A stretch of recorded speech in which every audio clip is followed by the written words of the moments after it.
I'm a high achiever, and I know that there is nothing more frustrating than when I really want something in my life, but I feel like I'm coming up against obstacle after obstacle that's getting my way and stopping me from getting that thing that I really want. And certainly that was the case for the client that I was working with as well. And so I want to use his story to illustrate these three things that are going to hold back any high achiever when they are in a space where they feel like there's obstacles getting away and that they're getting blocked.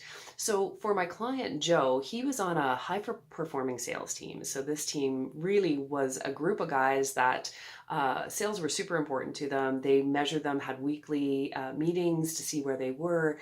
And unfortunately for Joe, he came in at the bottom of the leaderboard every single week.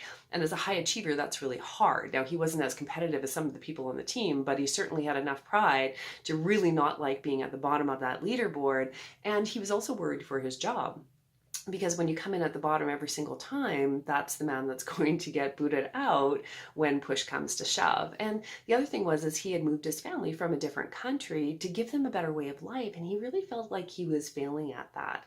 So it was really important for him to be able to dig into what was going on and figure this out so he could not only do better for himself but also to give his family the life that he really really wanted to have for them. So the first thing that we had to do was to figure out what was going on in his head, because that's the first big thing that is going to stop you when you're on your way to the goal. Is what stories are you telling yourself about it? Now your brain is super powerful, and the stories that you tell yourself in your own mind really dictate the results that you're going to get. So if you're telling disempowering stories, you're not going to get great results. And that really was what was going on for Joe.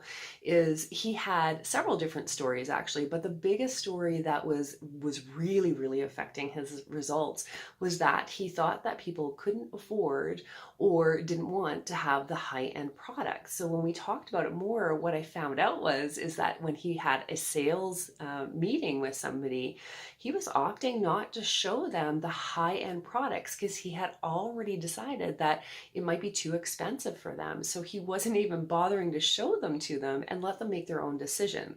Now, he didn't really realize how insulting that might be for somebody to have that judgment made about them and have somebody else make a decision for them. He thought he was doing something good for them by doing that.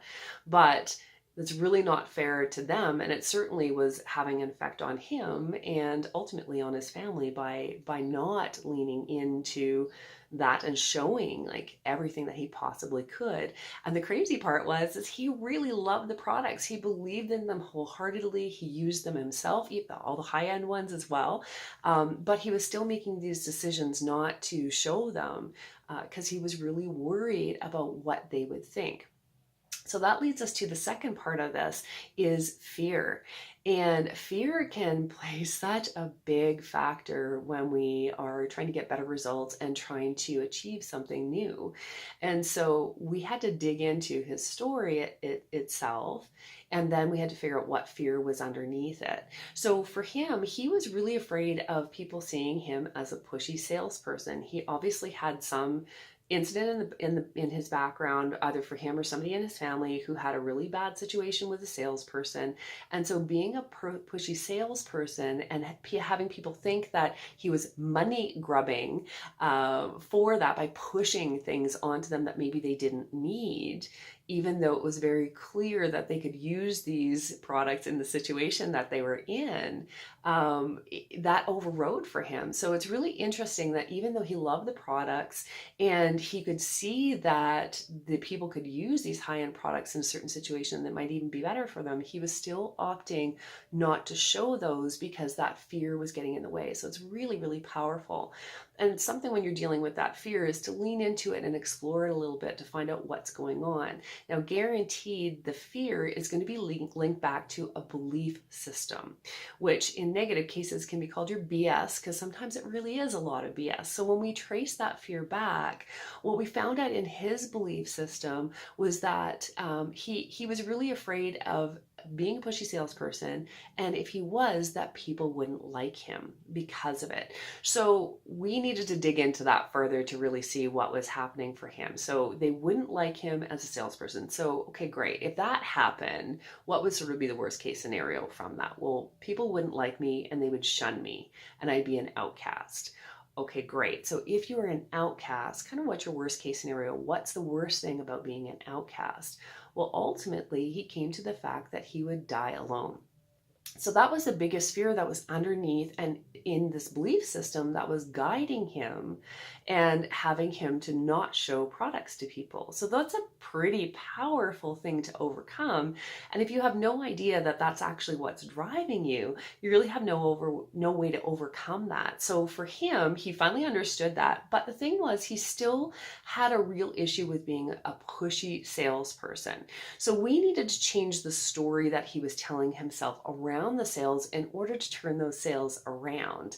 So those are the 3 steps that you're going to take a look at as a high achiever, is leaning into the story that you're telling yourself. How is that connected to some fear that you have going on? And is that then linked to a belief system that's driving this whole situation that's holding you back? So the solution then for Joe in this situation was to take a look at the situation itself and change the story that he had going on. So we had to get him to agree to a few things. The first thing was that he was in an industry that people didn't know a lot about. So they needed more information to be able to make a really good informed decision. So he agreed with that. He also agreed that he was an expert. He had lots of experience in the industry, and he knew that he had a lot of education around it, and he really liked educating people. So that was a really big bonus because he did enjoy that part of it, the education part. Now, he also agreed that they needed to have this information in order to make the informed decision, and that he could allow them to make the decision himself. So the story that we changed to is that he wasn't actually a salesperson, he was an options person. And he needed to educate them on their best options in their particular situation. And he wasn't going to show them anything that they couldn't possibly use, but he would agree to show them all the options and just simply allow them to make their own decision. So that was a really cool thing, and the results were amazing. Within 1 week, his sales had really skyrocketed.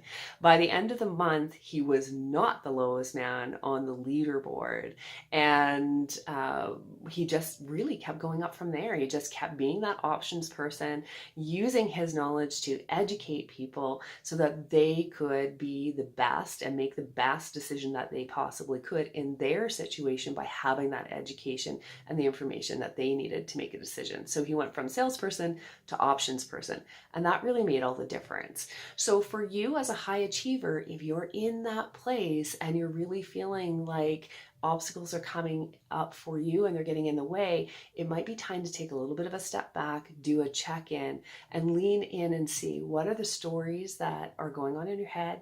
Are those linked to a particular fear?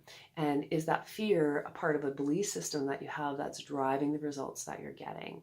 And once you're able to challenge that and to turn that around, you're going to find that you're going to be in a whole new place and achieving the things that you really want to achieve.